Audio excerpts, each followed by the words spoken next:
Hello, and welcome back to another episode of Critical Reactions with your host, Bryan.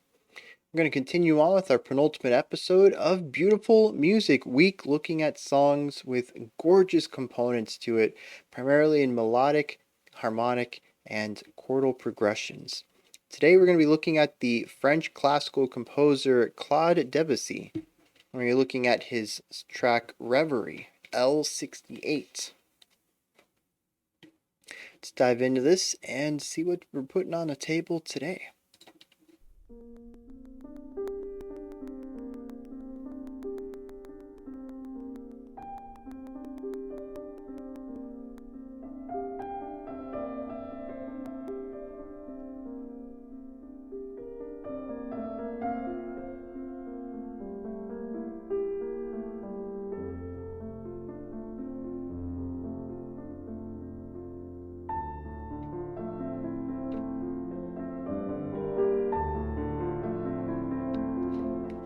Yeah, we have this beautiful arpeggiation going on underneath this lead melody line.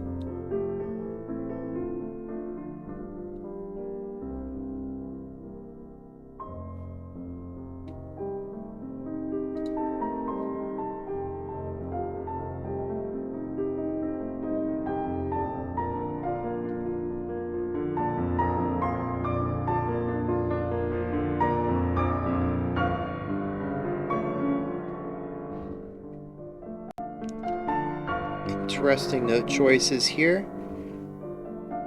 The harsher attacks mixed with dissonant tones.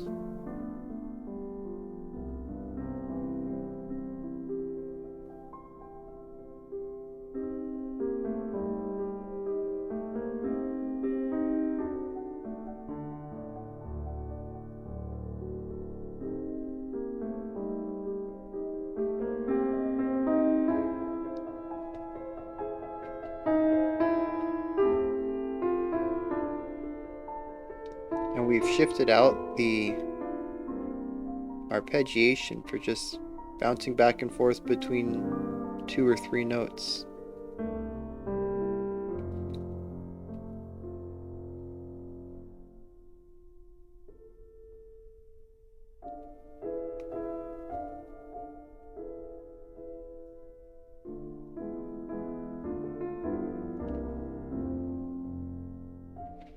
Yeah, there's a lot of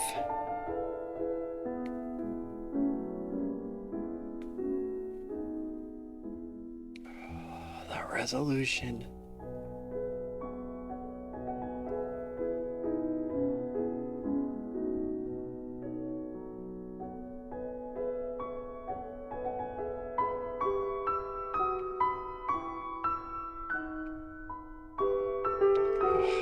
Yes.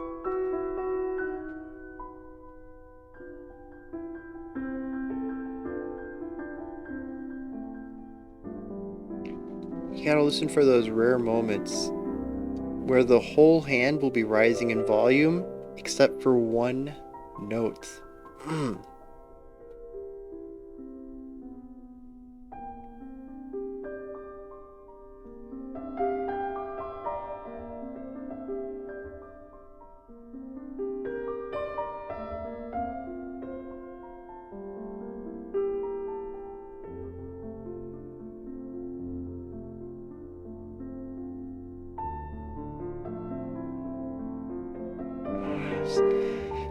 A temporary hint of melancholy.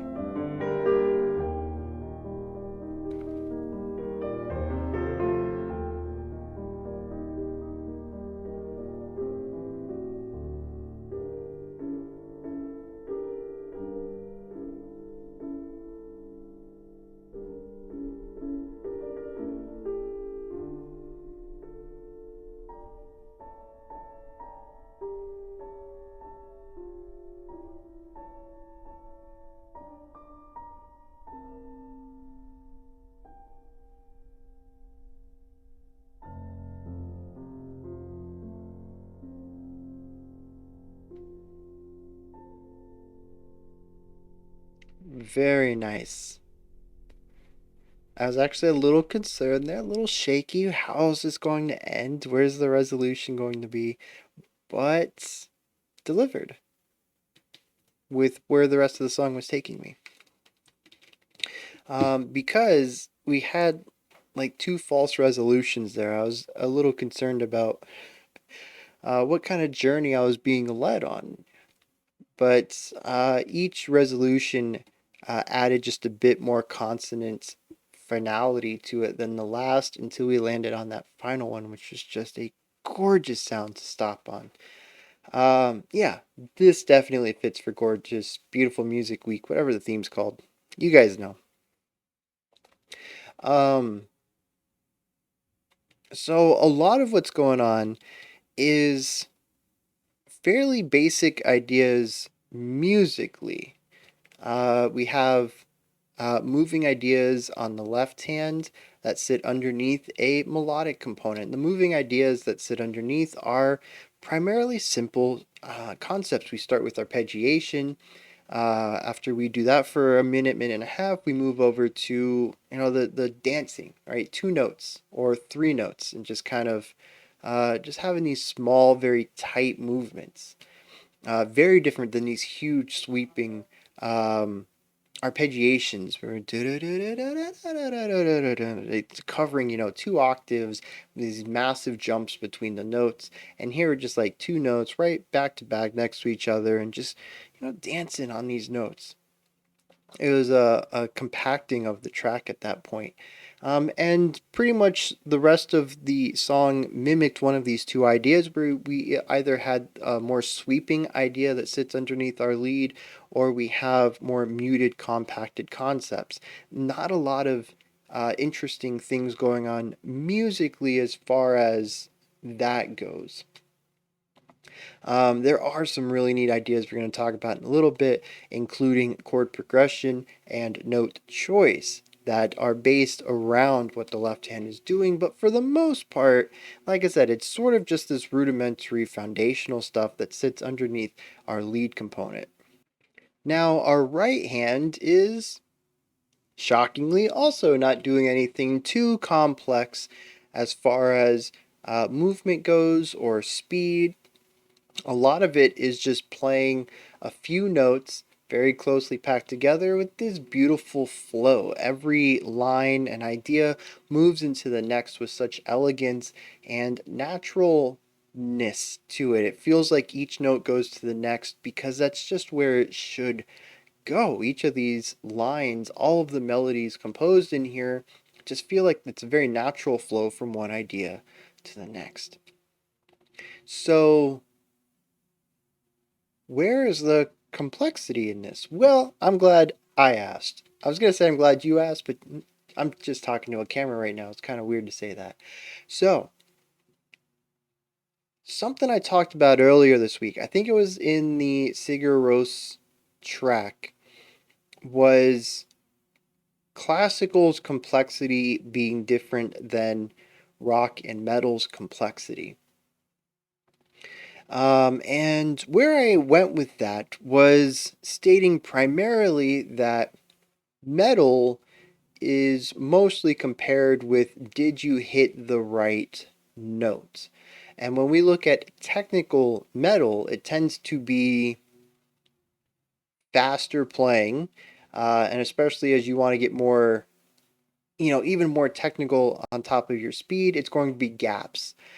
How big of a range across the neck can you play quickly? And we moved to, sweep picking was something that came up eventually through the time. And, how fast can you transition between the strings? And the technicality was in can you hit these notes at this speed? How you play the notes doesn't matter so much because the distortion and the compression and all of your effect pedals really kind of override any of that extra personality of the tone. Any of that core timbre, it's just going to be completely destroyed with these destructive sounds that give it that metal edge. So, and then on top of that, you've got your amplification, your volume's pretty high. It's not really about how you play the note, just so much that you hit it at the speed you're supposed to. And that's where a lot of the technical aspect in metal comes from. And there are technical tracks in classical where it's going to be very fast, and there's going to be this element of precision to it, of just playing the notes at the right speed. But classical also has this other element to it of how did you play the notes, and was that correct? And that's where a lot of the difficulty in this track comes from. Playing every note is really only like 30% of perfecting the song. It really is, how are you playing it? Do you have the correct attack style for it? Do you have the correct volume for each of the notes that you're hitting? This was something I brought up. I guess we were about 60% through the song. It's 4 minutes, yeah, probably like 3 minutes in, something like that. And I had mentioned that like every note was increasing in volume, right? So you're actually having to hit the keys harder because this is piano works. I don't know if this was originally composed for piano, but at least this arrangement of it is for a pianist. And each of the notes gets louder and louder and louder, but there is this one note. Feels like it's on the right pinky. It's the highest note there, and it's not changing volume. And it's that's where the technical difficulty comes in, when four of your fingers need to be raising in volume and one cannot. And trying to master that. And it's not even just raise it in volume, there's a precision to it. The composer has put on the paper specific notation of how this crescendo should be going about. Crescendo's music term for raise volume. There's also notation on each individual note that tells you how you should strike it. We have staccato, we have accent, we have sforzando, we have a lot of different notation we can use on a per note basis that we would put into the sheet music. This is where stuff like classical tends to divert from more modern mainstream musics as far as where the difficulty sets in from. I think an intermediate person, an intermediate piano player, could eventually perform this uh, by hitting every note. The song would be played, but they wouldn't play it with the emotion and emotive playing and proper style on each individual note. That's where it gets pushed into the expert level. And that's just very different from rock and metal, where once you have mastered playing the notes, you're 90% there, 99% there, maybe even. The rest of it is cleaning it up and making sure that the notes are super precise and making sure that they're played on the beat or on the specific part of the beat that they're supposed to be in, and it's just not muddy, right? And of course, I don't want that to be seen as a blanket statement. Old school rock and roll, hard rock style has blues influence, and we hear more emotive guitar style out of that. And there were guitarists who were influenced by that and kept that emotive element in their playing. And I'm sure there's some other genres in pop and hip hop, maybe even, where how you play the notes are more important than actually hitting the notes. But as I see it on a more general level, a lot of modern mainstream musics tend to ignore the how and only care about the did. Did that note get played? And I just wanted to take a second to point this out because I really don't get a lot of opportunity to do this. I think the last time, other than the Sigur Rós track from earlier in this week, that I got a chance to talk about this was years ago, when we looked at the Human Abstracts cover of Moonlight Sonata, and it was all just played at one level. And like they hit the notes, but the song was not played correctly. And a lot of that was because of the dynamic emotive element not being present in their metal guitar style. Um, but like I said, that was years ago. It's been so long since I've been able to talk about this. So I wanted to take a moment and just kind of bring that up and showcase. When you listen to the notes here, It isn't just the dynamic quality of it all. Yes, there's like a 30 dB difference between the loudest and softest bit, but there's also the per note aspect. Even when you look at a hand, each individual finger may have different emotive aspects to it as far as volume and attack style and just every component about how you play it. And I guess we should transition over into this real quickly. There is a right way to play it, but there's also not a right way to play it, if that makes sense. Um, the interesting thing about classical is that you usually have your composer and then your performer. They're different. And if your composer is alive, they can also conduct a group of performers to play it and try to get them to perform it as closely as they do in their head. But if we don't have the composer alive to ask what their aim was, or if we don't have any recordings of anything that they would have had any authority over, we really can only go by what's on the page, and some of that can be a bit more interpretive than other things. Like if there's an F on the why can't I think of what it's called on the staff, you play an F there. There's no give or take there, but do you play it just a hair before the beat? Do you play it a hair after the beat? When you look at that mezzo forte, what volume is mezzo forte? We can very specifically describe volume scientifically now, but mezzo forte doesn't have a scientific volume level tied to it. When we have a crescendo, how high are we crescendoing to, or a decrescendo, or a retardando? Retardando means slowing down momentarily. You know, how slow should we take that segment? When we have a fermata tells you to stay on this beat until the conductor's ready to move on. How long should we stay there? So there are some interpretive elements to it. But and I suppose I say that because you can probably go check out a few other interpretations of this track, and they might sound differently depending on who's performing it. But I don't think that takes away from any of the difficulty of it, because they're all trying to achieve the same intentionality of emotive playing, which is where a lot of this song really shines through. If you just, like I said, if you just look at the sheet music and see what's on the paper and ignore the markings, right? Just look at the notes themselves.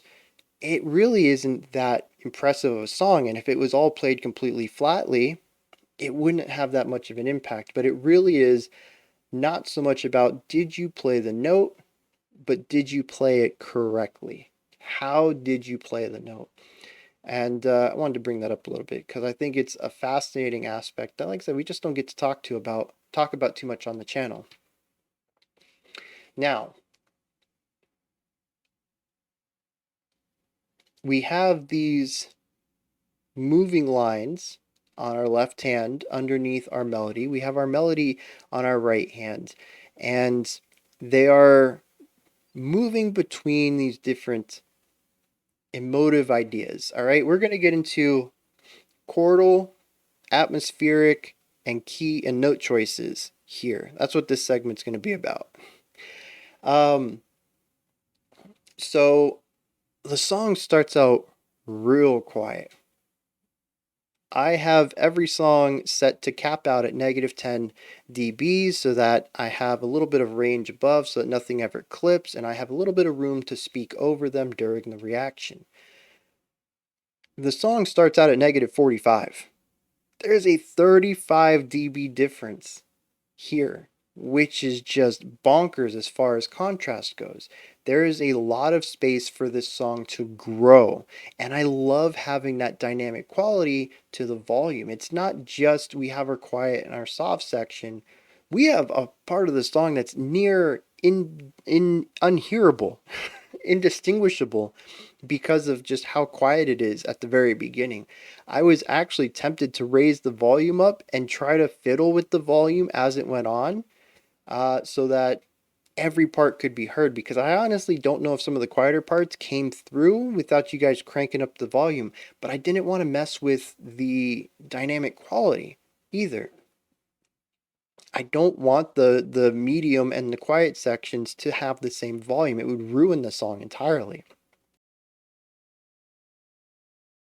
So I really hope that came through. Just a massive volume shift in this track, and a lot of it was on the quieter side. There were only a couple moments where we really got big, and they really feel important. I had mentioned that when we got to these, we were about a minute and a half in when we reached our first peak. And there's something about not only just the volume increase, but the style of attack that we have to achieve that. With an electric guitar, you just turn the amp up. Maybe you have a pedal that can control your volume so you can control it on the fly. But here, to play a piano louder, you have to hit the keys louder so that the mallets strike the strings harder, and the strings can vibrate faster to produce bigger sound waves so that it has the effect of appearing louder to us once the sound waves get in our ears and our brain decodes what all that means. So you actually have to play the instrument harder. And like I said, it's a percussive element. We have a hammer that hits these strings. Well, we get these really harsh attacks at the beginning of these, right? A lot of the song has this really beautiful kind of legato, floating kind of vibe to it. But when we get here, we actually have this thonking kind of sound at the beginning of all of these notes, at the beginning of these chords, as there is this very hard attack of the mallet on these strings. And it really achieves a sort of, I don't know if I want to use the word. It is what my gut tells me, though, so I'm going to roll with it. There is violence in these moments. There is something very sharp and blunt about these specific attacks. And it kind of comes out of nowhere. We feel the rising tension, we feel the rising volume, we begin to introduce some spicy notes, which I'm sure you might have seen my face once we got to this point. Just really interesting note choice throughout this section. But rising tension and volume, rising tension and dissonance, and then we get this very violent, hard attack on these notes. And it is a very tense section of the song for, well, what up to this point has been extremely gorgeous and very somber in times, but mostly uplifting and hopeful and serene. And we come out of that into these very strong attacks, and it creates this extremely sharp contrast. I don't know what it means. I'm going to be completely honest. Listening to this track, I didn't really get an exploration of a story. I wasn't taken on a journey. Part of that may be that I was way too critically listening to this because there's so much nuance to the performance that maybe I was watching the forest. I was watching the trees instead of the whatever. You guys know, I missed the forest for the trees by paying too much attention to the nuance, but I didn't get taken on this journey, so I didn't really have an emotive connection to it. A lot of my reaction to this track is purely awe. I felt complete and total awe listening to the song and imagining all of the work and practice that went into the creation of this performance, the understanding of what the composer wanted out of this track, and really, basically being in a jaw-dropping moment of like, wow, this is phenomenal. Not necessarily on a, portion of that is the musical component, but also the performance component. Not so much what the song was doing for me on an emotive level, just really connecting with the individual techniques and elements that went into the creation of this track. Why am I here? What thought process led me to this? What was I talking about? I don't know anymore. Wow, that's disheartening.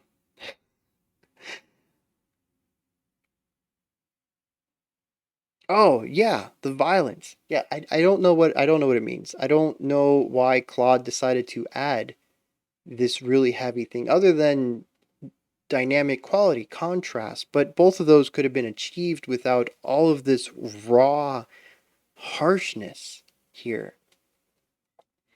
Um, but I'm really appreciative of it. It draws so much attention to this moment, and this is going to lead me into my next idea, which is chord progression.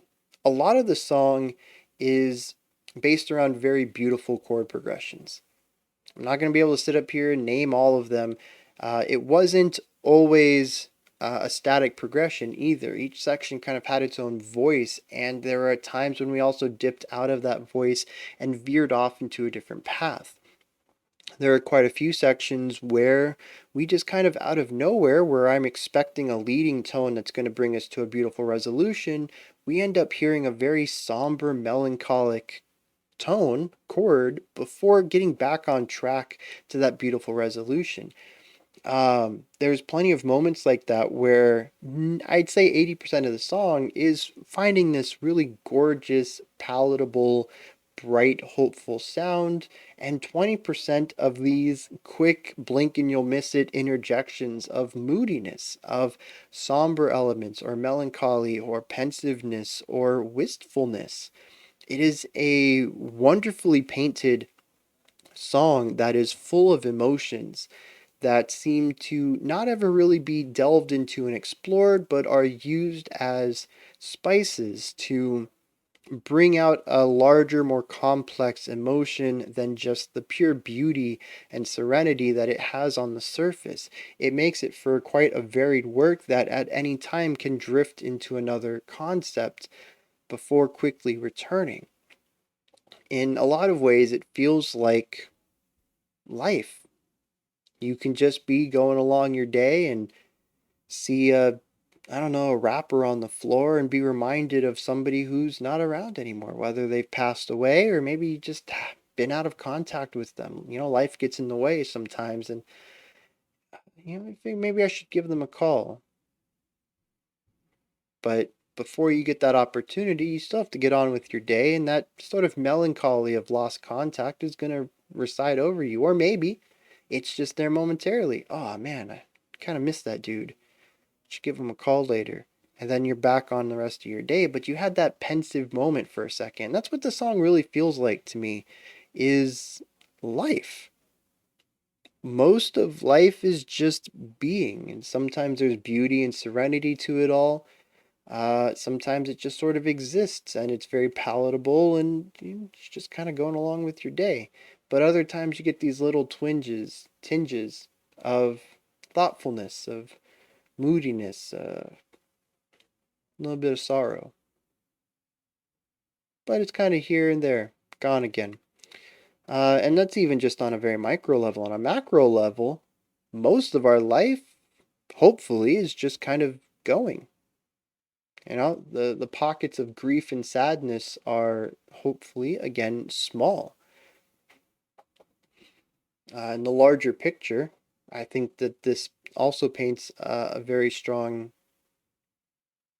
painting of hopefully a typical life for someone where the negative moments of sorrow or wistfulness or regret are momentary compared to just kind of normal aspects and pockets of sheer beauty that we hear occasionally or see occasionally in the metaphor. And that's kind of what the song feels like to me. But there are those moments of anger, of violence, pure rage. And that's kind of maybe what I'm getting out of those two or three big moments when we hit our volume peaks and we really get those sharp attacks out of it. Hmm. Is there anything else?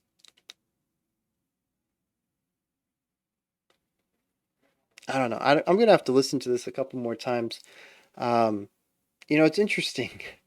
Usually, when we talk about music, and I'm like, this is going to take a couple listens. It's incredibly dense, and it's usually because there's a lot of layers, right? Maybe there's like 10 instruments or something, or it's a 15 movement song, 12-minute epic or 20-minute epic or something.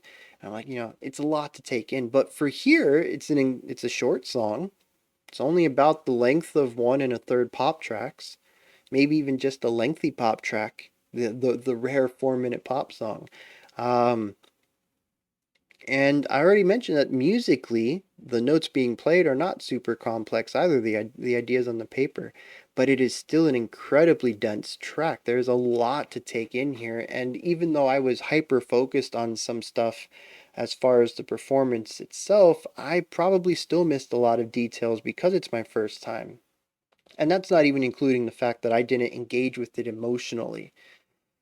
Just kind of put it on and absorbed it as a whole rather than looking at individual ideas. But yeah, this certainly deserves to be on Beautiful Music Week. I think that's where we're going to wrap this up. Those are my thoughts on Debussy's Reverie. Probably did not pronounce that correctly. This is where you guys come in. I feel like I'm missing something though. I feel like there was one more thing I wanted to talk about, and I don't know. If there is, I guess I'll make a second video, a little like 10-minute part two with my next thought. Anyways, comments. Hit me up with them. Let me know what you thought of this track. If you agree with me, disagree with me. I guess if you just enjoyed listening to what I had to say about this, and if it made you kind of open your mind up to different ways of playing music, let me know about that as well. Above the comment section is a description box. In there is a link for Linktree. It takes you to this site right here. It has everything related to the channel. You can join the Discord, join the Patreon, follow me on Twitter, pick up some merch, whatever you want to do. There's all of that and more. And more. And more. That's not it. There's more stuff there. Also, if you could though, like I'm some sort of as seen on TV salesman. Above the description box, if you could, like, subscribe, and ring the bell. I greatly appreciate all three of those. All right, that does not wrap it up for today. We have one more video, our special selection. It's our final one for the week. Otherwise, I'll be back tomorrow, 5 p.m. Eastern Standard Time, 9 p.m. UTC as usual. We're going to look at our final beautiful song and check out a creator request, which is where a band gets in contact with me and asks me to check out their music. Until next time, remember to be critical, not cynical, of the music you listen to, and have a fantastic morning, afternoon, or evening whenever you choose to watch my videos.